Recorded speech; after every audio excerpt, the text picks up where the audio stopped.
Raylyn, and I'm here to tell you a story about the wise men. So sometime after Jesus was born in Bethlehem, wise men from the east came looking for him. There were a lot of things we don't know about the wise men. We don't know exactly when they showed up. It wasn't with the shepherds. We don't know exactly where they were from, maybe Babylon or Persia. And we don't even know how many of them there were, although they brought 3 presents.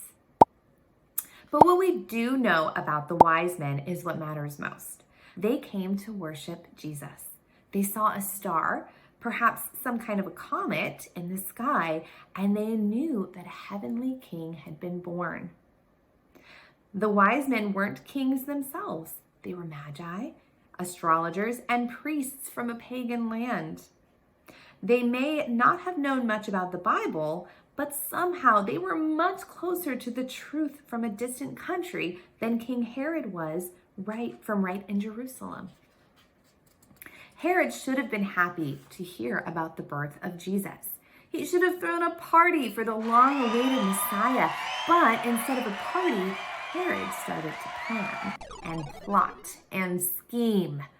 Herod was a jealous king, and he wanted to get rid of any rivals to his throne. So he asked the chief priests and scribes where the Christ was to be born. They said, Bethlehem. Then he asked the wise men when the star had appeared, and he sent the Magi to Bethlehem to find the child. And find him they did.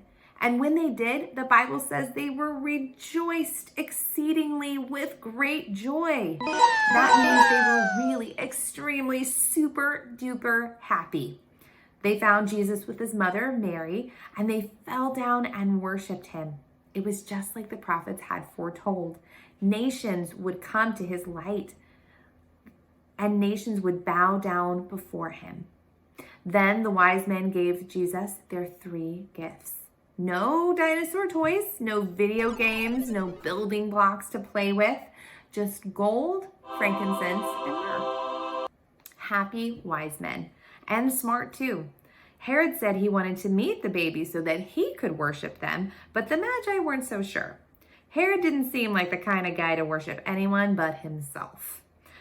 The wise men were warned in a dream to skip their meeting with Herod and head back home by another way. They didn't need to visit Herod. They had found a better king in Jesus. And what a contrast between these 2 kings. A petty king in a stately palace and the King of Kings in a lowly stall. A king who loves to kill and a king who is born to die. The good news is that we don't have to search for King Jesus. He has already come to us. And when we meet him, if we are wise men and women too, we will bow down and worship. Thank you.